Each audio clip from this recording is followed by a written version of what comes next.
Difficult असतं का गं किंवा होतं का की प्रेग्नन्सी नंतर पुन्हा एकदा या सगळ्यामध्ये रुजू होणं शून्यापासून सुरुवात करावी लागते का आहे तिथून सुरुवात होते? म्हणजे नाही शून्यापासून म्हणू शकतो, याच्या डिपेंड्स की तुमची गॅप केवढी पडली आहे काय कसं.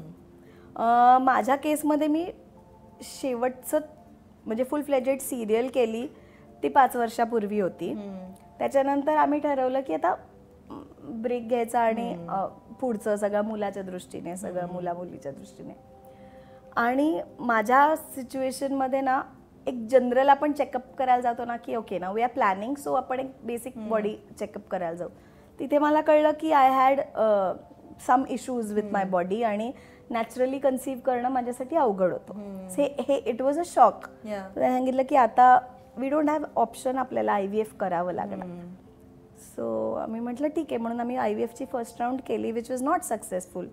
आणि इट इज व्हेरी डिफिकल्ट, ते सगळं हॉर्मोनल आणि हे खूप त्रासदायक असतं. मी आज हे ओपनली बोलतेय कारण की ह्याच्याबद्दल बोललं नाही जात आणि ह्याच्यामध्ये काहीही वाईट वाटण्यासारखं लाज वाटण्यासारखं काहीही नाही आहे. एखादी गोष्ट तुमच्यात हिमोग्लोबिन जसं कमी आहे तसंच ही कमी आहे, एवढंच आहे ते, त्याच्यात काही वाईट वाटण्यासारखं नाही आहे. पण it is very difficult. So ते अनसक्सेसफुल झालं आणि I was in a very bad state आणि मी काम पण थांबवलं होतं की आता ह्याच्यावर फोकस करायचं. That was the time when I started colour छाप. वेळ होता, उशीर झाला होता, so I tried IVF for the second time आणि जे सक्सेसफुल झालं त्यावेळेस. पण खूप त्रासदायक होती माझी pregnancy overall. My baby was a preterm baby, so he was only 900 grams when he was born. So NICU मध्ये होता.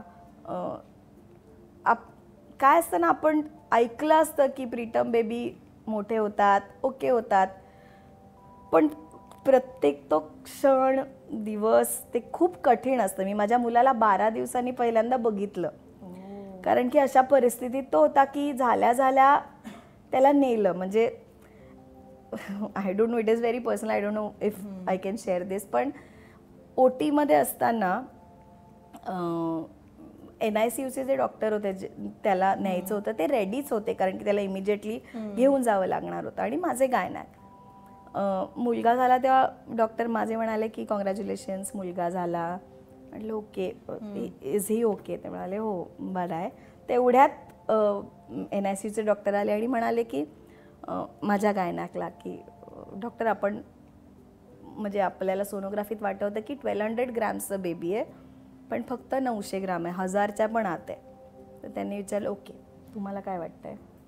ते म्हणाले मी आत्ता काहीच नाही सांगू शकत, let's see, let's hope for the best. तर ते म्हणाले की ट्राय युअर लेवल बेस्ट. मी एवढंच सांगेन.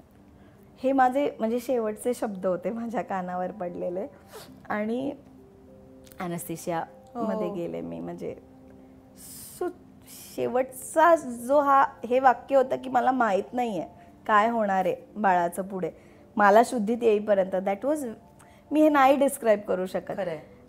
त्याच्यानंतर त्याला नेलं, मी बघितलं पण नाही.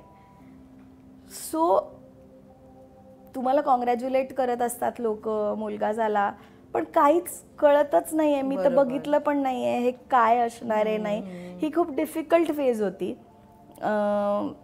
सुदैवाने ती पार पडली, सगळं नीट झालं. आज तो आहे, आता 2 वर्षाचा आहे.